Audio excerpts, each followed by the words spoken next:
स्वागत है आप सभी का प्रचंड प्रयास की क्लासेस में। आज हम स्टार्ट करने वाले हैं आज आप एक नया टॉपिक जो कि है डाइजेशन। डाइजेशन आखिर कैसे होता है हमारे स्टमक में, उस पे हम बात करेंगे डाइजेशन के प्रोसेस को लेकर के। तो जिसमें आज हम बात करेंगे आपके डाइजेशन इन द स्टमक, कैसे होता है हमारे स्टमक में। अगर हम बात करें तो पहले हम स्टार्ट करते हैं कि कैसे होता है। तो स्टमक की अगर हम बात करें तो क्या काम होता है, तो स्टमक में अगर हम देखते हैं तो स्टोर करता है फूड। कितनी देर के लिए करता है जो कि हमें जानना भी चाहिए। तो 4 to 5 कितना करता है, 4 to 5,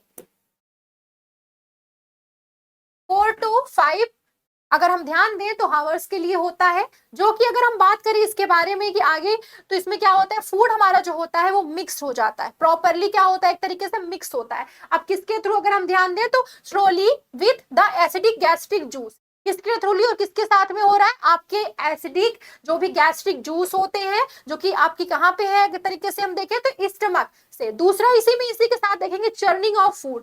फूड को क्या हो रहा है, चर्निंग, एक तरीके से किसके अंतर्गत आ रहा है, हमारे फिजिकल मतलब मैकेनिकल एक तरीके से प्रोसेस हुआ। तो क्या हो रहा है, churning of the it's muscular walls and the product is called crime. उस प्रोडक्ट को ही हम क्या कहते हैं, काइम कहते हैं। तो यहाँ तक हमारा क्लियर हुआ। आगे आते हैं, नेक्स्ट बात करते हैं। नेक्स्ट हम बात करें तो इसमें हम देखेंगे कुछ प्रोसेस दिए हैं समझने के लिए। जैसे गैस्ट्रिक ग्लैंड्स हो गया, तो क्या करता है, प्रोड्यूस करता है गैस्ट्रिक जूस। जो कि अगर हम देखें तो as soon as food enter करता है आपके, जल्दी से जल्दी कहाँ पे इंटर करता है, आपके स्टमक में ये इंटर करता है। तो ये हमारे किसकी बात हुई, गैस्ट्रिक ग्लैंड्स की बात हुई कि वो क्या प्रोड्यूस करता है, तो वो गैस्ट्रिक जूस प्रोड्यूस करता है। ये चीज भी हमने इससे समझ लिया। यहाँ तक हमारा क्लियर हुआ। अब इसी में हम इमेजेस समझ लेते हैं। तो जैसे ये हमारा स्टमक होता है, इमेजेस सभी को पता होगा। अब इसके अंदर हमने क्या देखा, ये हमारा स्टमक एसिड होता है, किसके अंतर्गत होता है, हमारे स्टमक के अंदर हो रहा है। दूसरा हमने देखा यहाँ प्रोडक्शन के बाद ये हमारा हो गया नॉर्मल स्टमक, एंड देन हमारा ये नॉर्मल इसोफेगल वॉल्व होता है जो कि इससे अटैच होता है। यहाँ तक हमने देखा। अब आगे देखते हैं। आगे हम इसी पे बात करें तो गैस्ट्रिक जूस में हम देखेंगे क्या क्या चीजें पाई जाती हैं, क्या क्या चीजें होती हैं। तो जिसमें अगर हम बात करें तो जैसे डाइल्यूट HCl हो गया, म्यूकस हो गया, उसके बाद हमारा इनएक्टिव प्रोटीन हो गया, उसके बाद हमारा डाइजेस्टिव एंजाइम होता है और पेप्सिनोजन। तो ये हमारे किस में आते हैं, ये सारे हमारे इनएक्टिव प्रोटीन, और हमने जान लिया गैस्ट्रिक जूस। ये सारी चीजों के बारे में हमने इसमें जाना। आगे हम बात करते हैं नेक्स्ट हम देखेंगे स्टमक के बारे में। तो स्टमक में अगर हम देखें तो अगर हमारा जो भी चर्न फूड है वो किसके साथ स्ट्रॉन्ग, अगर पेरिस्टाल्टिक क्या हो रहा है, इसमें मूवमेंट होता है। जो भी हमारे चर्न फूड होते हैं, हमारे किसमें की बात हो रही है यहाँ पे, स्टमक में। दूसरा हम इसमें देखेंगे, अगर ध्यान से देखें तो इसमें कैसे प्रोसेस हो रहा है, फिजिकल डाइजेशन पे अगर हम बात करते हैं आपके, तो इसमें कैसे हो रहा है। अब इसमें क्या होता है कि फूड हमारा प्रॉपरली जब मिक्स हो जाता है आपके गैस्ट्रिक जूस के साथ में, क्या होता है, मिक्स हो जाता है। जब वो मिक्स हो जाता है तो प्रोड्यूस करता है, किसमें आ जाता है, आपके स्टमक में। जब वो स्टमक में आ गया आपका फूड प्रॉपरली मिक्स होकर के किसके साथ, आपके गैस्ट्रिक जूस के साथ, तो प्रोड्यूस किसमें हो रहा है, आपके स्टमक में।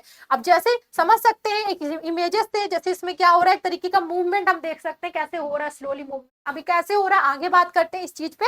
इसमें हम क्या देखेंगे, फंक्शन ऑफ HCl, कैसे हो रहा है फंक्शन आपके HCl का। इसमें हम बात करें तो HCl प्रोवाइड करता है क्या, एसिडिक पीएच, जिसका पीएच का जो रेंज होता है वो होता है 1.8। कितना होता है, 1.8 होता है। और दूसरा इसमें हम देखेंगे ऑप्टिमल होता है आपकी किसके लिए, एक्शन ऑफ पेप्सिन, पेप्सिन के एक्शन के लिए।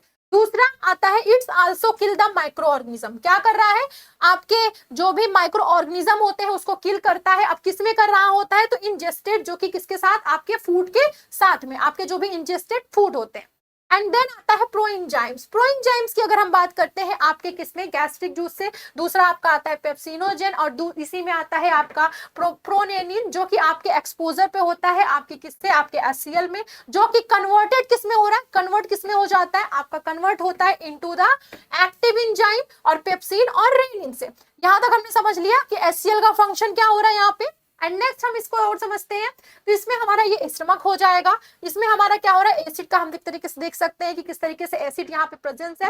एंड देन आता है stop the action of salivary amylase, क्या हो जा रहा है, स्टॉप कर देता है एक्शन को आपके सलाइवरी जो भी एमाइलेज होते हैं उनसे। दूसरा क्या हो रहा है, प्रोवाइड करता है एसिडिक मीडियम, क्या प्रोवाइड कर रहा है यहाँ पे, एसिडिक मीडियम, जो कि रिक्वायर होता है किससे, आपके कन्वर्ट हो जाता है इन एक्टिव पेप्सिनोजन से, आपके एक्टिव पेप्सिनोजन में ये कन्वर्ट होने का काम कर रहा है।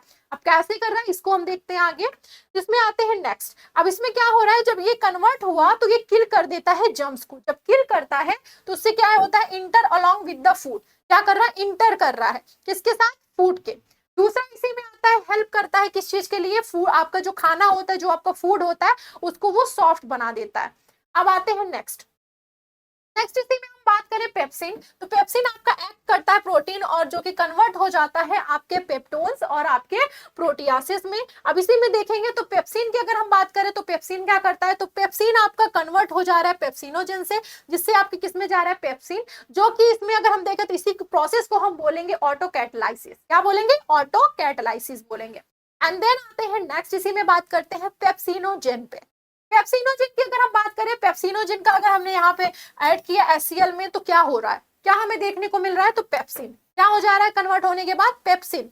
एंड देन आता है नेक्स्ट, अब ये हमारा हमने एक तरीके से प्रोसेस भी समझ लिया, इनएक्टिव एंजाइम था, अब यहाँ पे एक्टिव हो जाएगा, पेप्सिन में कन्वर्ट हुआ, क्या हो गया, एक्टिव फॉर्म में हो गया, तो एक्टिव एंजाइम। देन आता है हमारा प्रोटीन, अब हमारा प्रोटीन भी एक तरीके से इनएक्टिव फॉर्म में है यहाँ पे।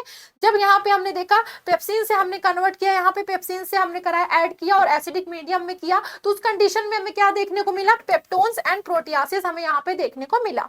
एंड देन आते हैं नेक्स्ट, रेनिन की बात करें तो रेनिन आपका एक तरीके का प्रोटोलाइटिक एंजाइम है, जो कि पाया कहाँ पे जाता है, अगर हम बात करें तो आपकी गैस्ट्रिक जूस ऑफ इन्फेंट, मतलब बच्चों में पाया जाता है। देन आते हैं आपका रेनिन एक्ट कैसे कर रहा है, तो रेनिन एक्ट कर रहा है आपके किस पे, प्रोटीन मिल्क, और दूसरा आपका case in the presence of, किसके प्रेजेंस में, कैल्शियम आयन, और कन्वर्ट किस में हो रहा है, कन्वर्ट हो रहा है आपके कैल्शियम पैरा कैसिनेट्स में, जो कि किसके काम आ रहा है, एक तरीके से कह सकते हैं तो कर्डनिंग ऑफ मिल्क के, और दूसरा आपका आता है प्रोटियासिस। तो यहाँ तक हमने समझ लिया रेनिन के बारे में भी यहाँ पे।